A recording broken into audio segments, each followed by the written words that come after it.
Hey guys, so today we'll be working on an intro to crow pose. It is definitely, I don't want to say like the easier arm of the arm balances, but it's definitely one of the easier ones. And once you get into this posture, it really unlocks a lot of other arm balances. You can start to really see the mechanics of how you can get yourself into standing on your hands effortlessly and weightlessly. So first, make sure that you're nice and warm. So if you want to do a quick practice, I've got some shorter practices on the rest of my YouTube. That's a good place to start. We don't want to do this without being a little bit stretched out and warm first. So when you come into this posture, there's two really great ways to get into it, and it kind of depends on your body, how your body works and what you feel more comfortable doing. So I'm going to show both of those today. So the first way to get into it is from your chair pose. So chair pose is a nice deep bend into the knees. The fingertips are sweeping forward, pulling the shoulders back and down. From that chair, you're planting the hands nice and firm, so your ribs are going to meet your thighs. You get nice and cozy. Hands are about shoulder distance. So hand mechanics are important here.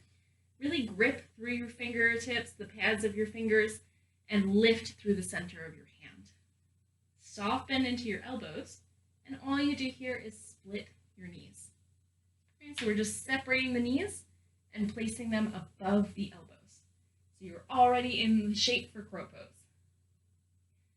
If you would like to come in from squat, that's how I usually get into it. We come from the ground. So your feet are about max distance. Toes are turning out very slightly. And your hands are coming down to heart center to start.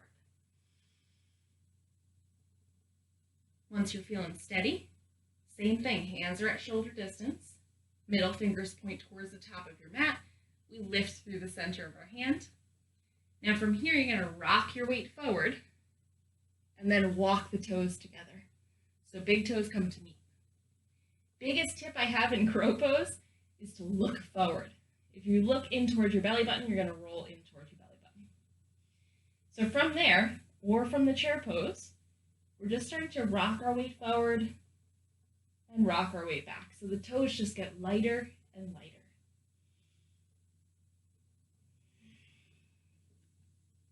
And eventually, we get some takeoff. So to make yourself a little more weightless, pull the heels up towards your butt and think open hips. So you're really separating your knees nice and wide and hugging your belly in towards your spine.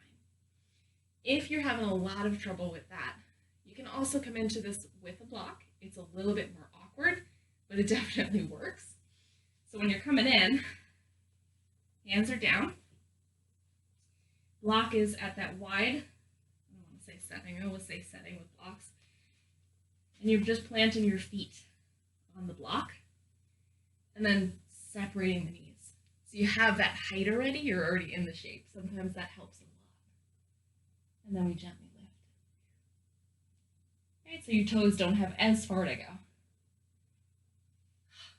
And that's your crow pose. Make sure you give yourself some time to rest afterwards.